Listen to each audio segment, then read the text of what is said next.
Nida, and today I'm here with a classic chocolate chip cookie recipe. There is nothing better than a perfectly baked chocolate chip cookie, but that's not that easy to achieve. I myself have tried a lot of time to make chocolate chip cookies, but I don't think they've ever turned out as perfect and delicious as a store-bought cookie.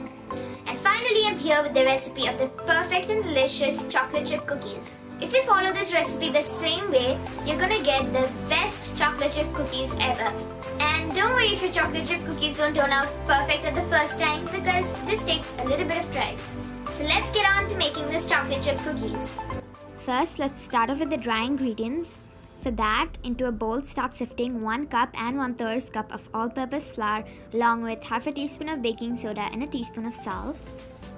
Sift that in and then set the bowl aside. Next, I have half a cup of ghee. If you simply don't have ghee, you can go ahead and melt some butter. You want to melt the butter until it turns into this brown and nunny color and should also form slight particles at the bottom. Then into it pour 2 tablespoons of water and then give that a good mix. Next, let's set this aside. Then into a large mixing bowl add half a cup of dark brown sugar, 1/4 cup of regular white granulated sugar, along with a teaspoon of vanilla extract and half a teaspoon of espresso powder.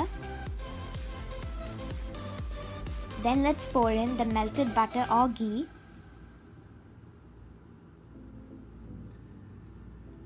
Then you have to start beating this at least for 10 minutes, and by the end of 10 minutes you'll see that it'll start creaming up and the color will also lighten a little bit. At first it's gonna be this watery and oily consistency, and by the end of 10 minutes you'll get something that looks like this. It'll get more creamier and the color will also lighten slightly. At this point, off the beater, and then add 1 medium-sized egg and beat that for another 30 seconds or until it gets incorporated in well.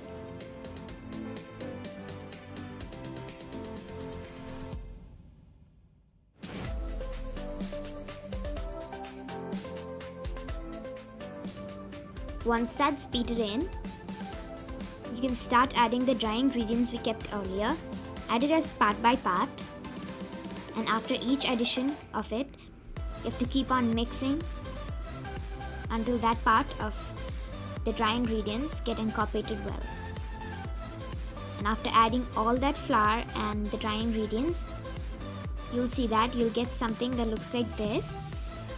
So if you have any excess flour at the sides, scrape down the sides and mix that in well.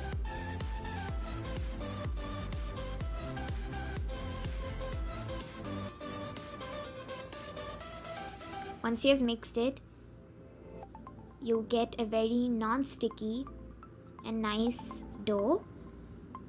When you press the spatula downwards, you'll see nothing just sticks into the spatula. It'll come clean right off. Next, it's gonna be everyone's favorite part, adding the chocolate chips. You can either go too crazy with this or you can simply abandon them too. Mix that in. Mix it using a spatula for at least 30 seconds. And at the end of 30 seconds, you'll see that the color will just darken a little bit because of the chocolate chips. And it'll look just like this.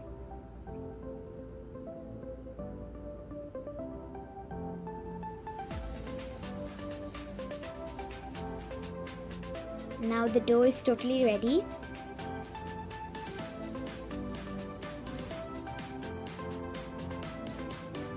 Now you can start scooping it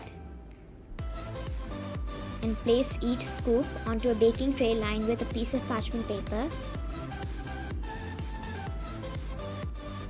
Place in the final scoop, and then for better results, you can keep this in the refrigerator for at least 2 hours so that all the flavors just get a little bit more time to get enhanced and boost. But if you want to bake it right away, you can do that also, but make sure that you leave a lot of space between each of the cookie doughs because it's going to expand while baking. Then Now right after 2 hours, you'll see that the dough will be a bit more harder than its usual state.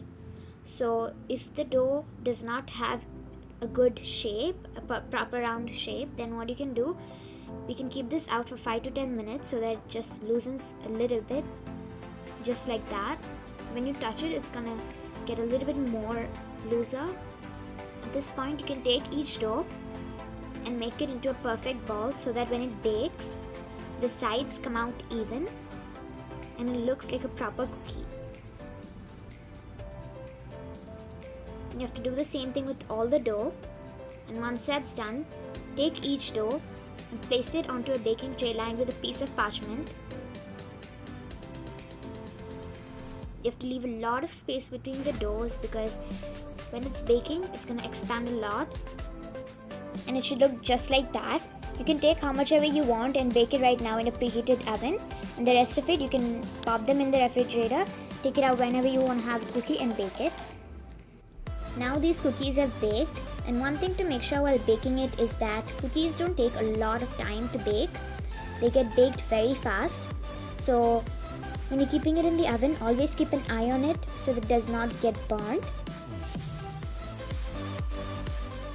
Now these are perfectly baked, and this is why I told to leave a lot of space between each of them, because they're going to get attached while baking and it's going to spread a lot.